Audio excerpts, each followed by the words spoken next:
Pag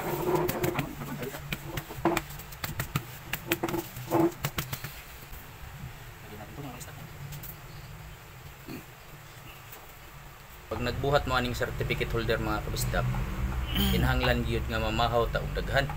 Namahaw kag daghan Garnix. Buwadra.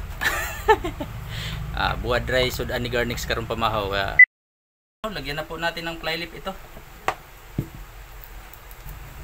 Lagyan lang natin ng glue. Meron po akong tutorial nito kung paano tayo maglagay ng ribbon sa ply lip. Yan. Kompleto po tayo ng tutorial mga kabistak. Kung paano ang proseso nitong paggawa ng certificate holder.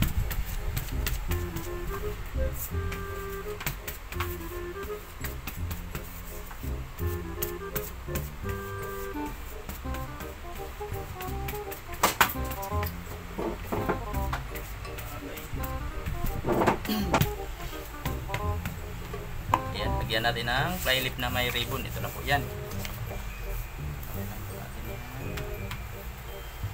May spacing po siya din sa gilid, bawat gilid na.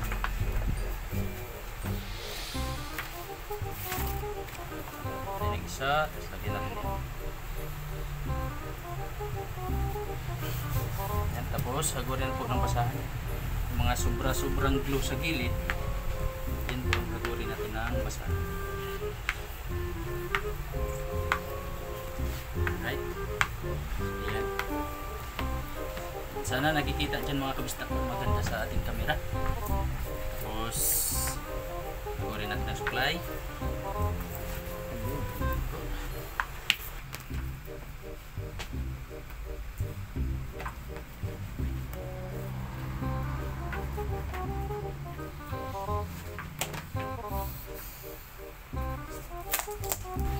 Medyo marami-rami ito mga kabisdak, so i-cut na lang natin itong video.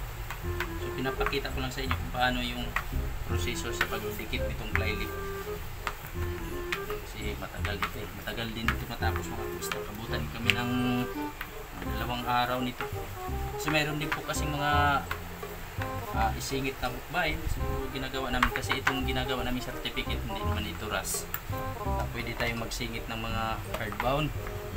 Kung RAS na hardbound, pwede mag-isingit. So ganyan lang po ang paglagay ng ply lip na may ribbon sa ating certificate. Napaka basic lang nito kasi na certificate mga kabistak. Wala siyang plastic, ribbon lang, tapos ply lip yan. Okay kayo mga kabistak? So ganyan.